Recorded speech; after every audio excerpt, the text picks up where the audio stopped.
السلام عليكم ورحمة الله وبركاته. معكم أخوكم بالله محمد الويمي aka ليو. وحبيت أني أعطيكم أبديت على سبب التأخرات، خلينا نقول، وعدم وجود فيديوهات جديدة في القناة حقتي. مو أني نسيتها ولا خلينا نقول كبرت على هالشغلة دي. بس إن صارت أحداث جديدة وأشياء كبيرة في حياتي، خلينا نقول.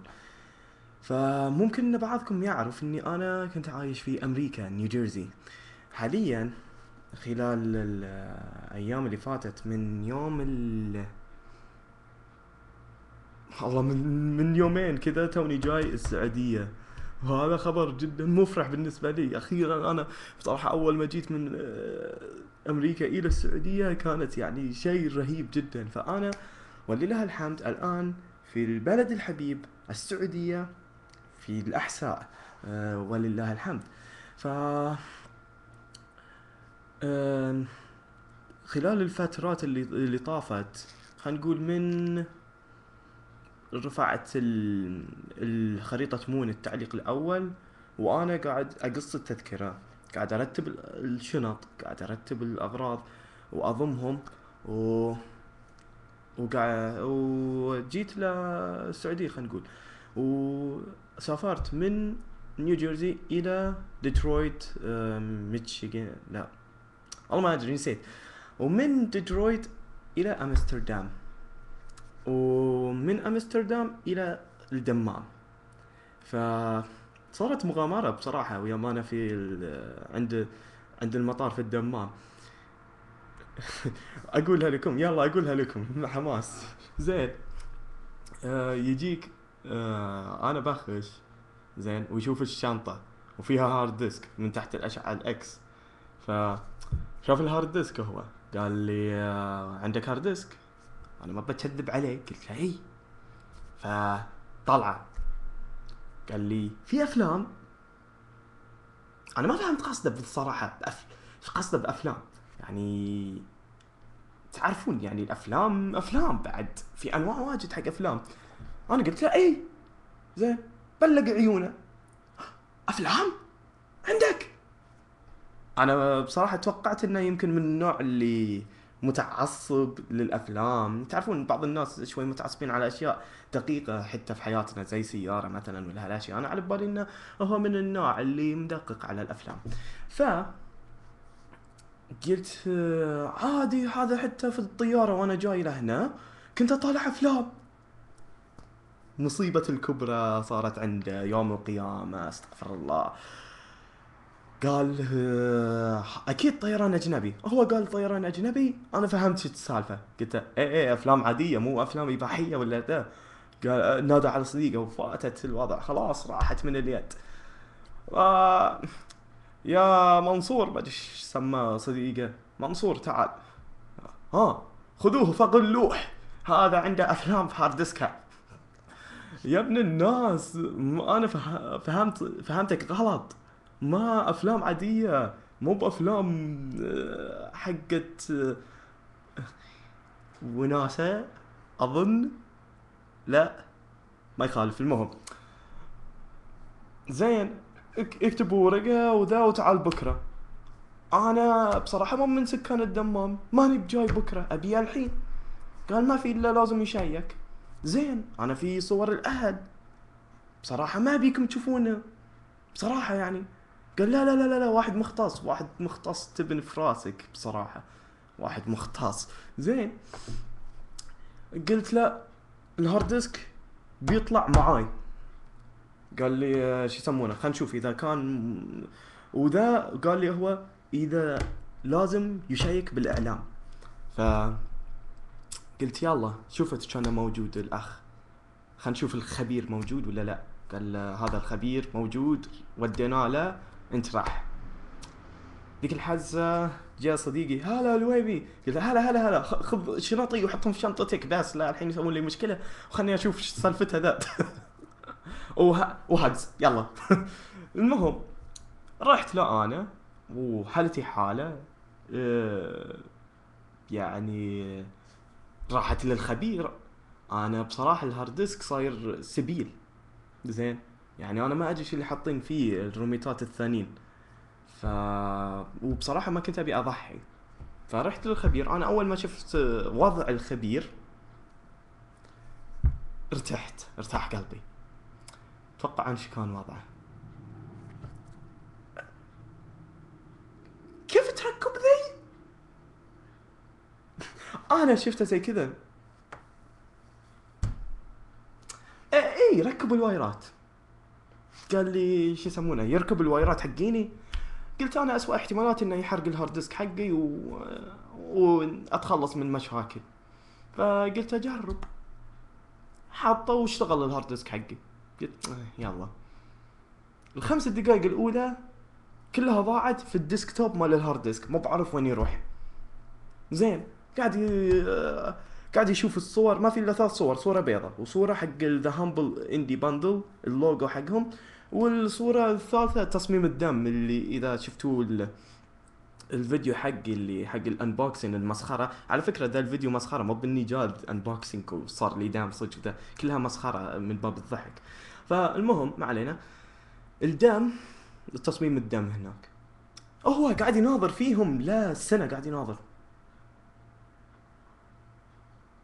ما ادري دافنشي كود يبي يفك الكود حقين الصور، ولا يعني شايف شيء انا مو بقادر اشوفه، ما ادري. المهم يبي له يبدع. هو بصراحة الخبير لازم يستخدم خبرته في الحياة علشان يطلع المفاسيق في الهارد ديسك. ما في على فكرة، بس هم مكبرينها. المهم طلع بخطة. انا اعرف كيف اخلي علان اللي هو انا يطلع يطلع البلاوي اللي في الهارد ديسك. يا محمد اللي هو انا، يا محمد سم طال عمرك، افتح لي ملف. انا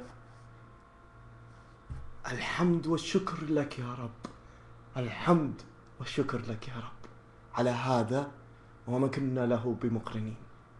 الحمد لله. زين. فتحت الملف، القرآن الكريم. زين. كله اوديو القرآن الكريم كامل. زين. بس ما اكتفى الولد، لان الظاهر وانا قاعد ااشر الظاهر صبعي قام يرج شوي. يبي لك تلصق صبعك في الشاشه المره الجايه اذا كنت يعني ذا صبعك بيرقل ولا شيء، واحطه في الشاشه ما عليك من احد. زين. ما علينا احنا. وصل 8 دقائق. خلنا نحاول اختصر القصه. زين. قام هو شاف ان السالفه فيها فتح ملفات. خذ الطاره من جديد وقام يفتح ملفات. زين. عاد المشكله شيء قاعد يفتح ملفات السيستم اللي بعض الاحيان تسوي ارقام من السيستم حقك في الهارد ديسك، قام يفتح فيهم ذيلي. انا قاعد اقول اكتفيت. يعني عندنا نبي نروح نشوف اهلنا اصدقائنا، صديقي قاعد يستنى برا. اكتفيت. لا، يمين يسار فوق تحت، فك الهارد ديسك، يناظر دافنشي كود، ما براضي يلقى. زين. فك الهارد ديسك وذا، اعطاني اياه هاك. انا قبل لا اخذه يا مو براضي ينوخذ. ايش السالفه؟ يا بني اعلم ان هذه مفسقات، وانا قاعد اسوي كذا، وان هذه حرام، وان هذه ليس من اخلاقنا الدينيه وذا. زين ما يخالف. خلصت هاك. راح اذا فيهم اشياء امسحهم الله يهديك. قلت ان شاء الله اذا فيهم اشياء بمسحهم ان شاء الله، ما عليك. السلام عليكم. هذا صارت عند الخطوط في الدمام، هذا وزارة الإعلام. وبصراحة يعني أنا مستغرب إن إلى الآن في ناس ما بعرفين الكمبيوتر هنا. هذا طبعا شيء زين لنا، لأن هذه أصلا خصوصياتنا إحنا. المفروض إنه ما يشيك في الهارد ديسك إلا إذا عنده سبب مقنع.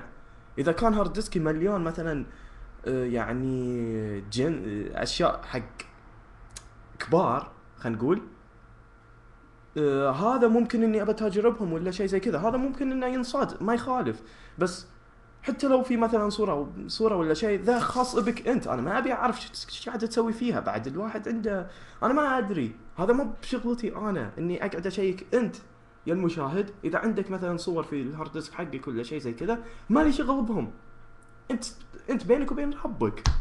ف يعني انا مو بعجبتني هاللقافات اللي عند السيستم. يعني لو كان هارد ديسك مليون فيه هالاشياء ذي كان بتفهم الوضع، بس في ملفاتي الشخصيه وقاعد يتنقل في ملفاتي الشخصيه، وفي رسائل انا كاتبهم للملحقيه وكذا قاعد يقراهم. يا اخي ايش دخلك انت؟ فما علينا، كانت هذه مغامره حليوه. على اي حال طولت انا الفيديو، وبصراحه ما كنت اظن اني بقعد اهذر طول هالفتره دي. يلا فيديو تحديثي. فزي ما قلت انا توني جاي السعوديه، قاعد اسلم على الشباب، لسه انا في الستيج اللي قاعد اطالع، قاعد اتلاقى مع واحد واحد من ربعي. فتوقعوا ان الفيديوهات يعني بتاخذ وقت على ما ترفع، خلينا نقول. بشوف انا ان شاء الله بحاول اني اسوي ابديت للقناه في اسرع وقت ممكن. بس حاليا انا شغال شيء ثاني. انا اذا استوت بوريها اياه، بوريكم اياه هالشيء الجديد. اذا صارت بتصير بشرب فيديوهات مميزة جدا. اذا ما صارت ما ابي اقول، لان اخاف اني افشل روحي الحين. عارفين انتم الوضع. على اي حال، اذا في منكم يصبر علي شكرا جزيلا على الصبر، ان شاء الله اعوضها لك بشيء جدا ممتاز. اللي مستني مني فيديوهات ان شاء الله زي ما قلت فيديوهات جديدة ان شاء الله بتعجبك. اللي اول مرة يشوفني، شوف الفيديوهات اللي في قناتي ان شاء الله بتعجبك. و ما ادري بصراحة لنا فترة طويلة عن السعودية، وبصراحة السعودية يعني ما في شيء ممتاز. بس بالنسبة لي انا اشوفها ارض الفرح والسرور بالنسبة لي. اليومين اللي قضيتهم في السعودية ذي عن السنة اللي قضيتها آخر مرة في أمريكا. قضيت يمكن 4 سنوات في أمريكا كلها، إلا 4 سنوات. نزلت شهر إجازة بس عشان أجدد حق الدوائر الحكومية وكذا، ولا استانست بها حيل. وعلى فكرة كنت أنا برفع فيديو مسجل اوريدي، مسجل عندي. أه يعني من أمريكا، قبل لا أسافر من أمريكا مسجل إن قاعد بيصير وكذا. كنت أبي أسوي لكم أبديت من زمان، بس الحين هذا هو الفيديو بالنيابة عن الفيديو ذاك. إذا لسه تبون تشوفون الفيديو، ممكن إني بحطه في نهاية الفيديو ذا، بحطه لينك ولا شيء، وبحطه كفيديو بونس هدية. حاليا ما أقدر حاليا الفيديو المهم بنشوف أنا إيش بسوي فيه. أو إنكم ممكن تطلبون به وأرفعها بشكل عادي، ما يحتاج إني أحطه في نهاية فيديو ولا شيء زي كذا. على اي حال مشكورين اخواني. كان معاكم محمد الويمي اكي ليو. واذا تبون من ناحيه صدق العاب اللي يبي يلعب زومبي معاي وكذا، انا ودي العب معاكم زومبي، بس ما اظني بقدر العب بالشكل اللي كان زي اول، لان السوني ما عندي الحين تلفزيون. وغير انه يعني حتى لو قدرت العب يعني الانترنت في السعوديه بصراحه توني اكتشف ان الانترنت لك عليه. نشوف احنا ايش بيصير. المهم كان معاكم محمد منصور الويمي اكي ليو. السلام عليكم ورحمة الله وبركاته، ونشوفكم في فيديوهات اخرى. خليكم مستانسين شباب، وبالتوفيق في اختباراتكم. مع السلامة.